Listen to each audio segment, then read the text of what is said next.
Hi, I'm Hayden Gaus, owner of Beacon Light Wealth Management.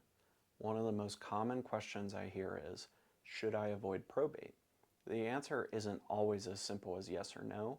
Probate has developed a negative reputation over the years, but it's important to understand what it actually is before deciding whether avoiding it should be a priority.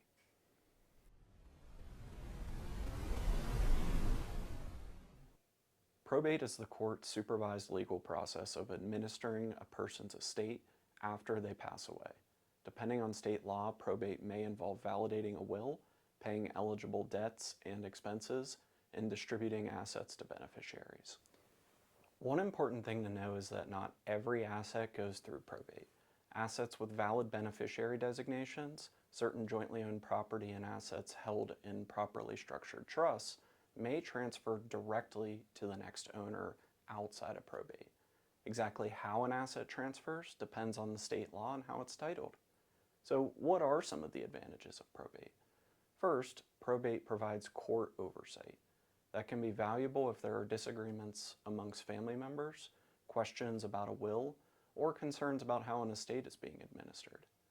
Second, probate establishes a formal process for notifying creditors and resolving eligible claims.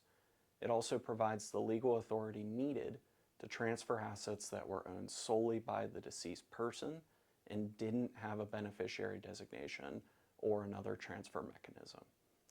Of course, there are potential disadvantages as well. Probate can take time.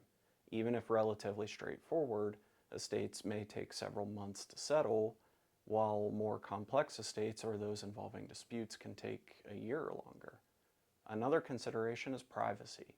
Probate is generally a public legal process, meaning certain court filings may become part of the public record, depending on your state's laws. Then there's the cost. Probate expenses may include court filing fees, attorney fees, executor or personal representative compensation, accounting fees, appraisal costs, and in some cases, a fiduciary bond. Court fees alone may range from a few $100s to over $1,000. Attorney and administrative costs can add several $1,000s. In certain states, some fees are based on the value of the estate, so larger or more complex estates can become significantly more expensive. The goal of estate planning shouldn't simply be avoiding probate. Instead, the goal should be creating a plan that transfers your assets according to your wishes while balancing efficiency, cost, privacy, and the needs of your loved ones. For some families, probate may be relatively straightforward. For others, thoughtful planning may help reduce unnecessary delays or expenses. Every situation is different, which is why it's important to work with qualified professionals when developing an estate plan. I'm Hayden Gaus with Beacon Light Wealth Management.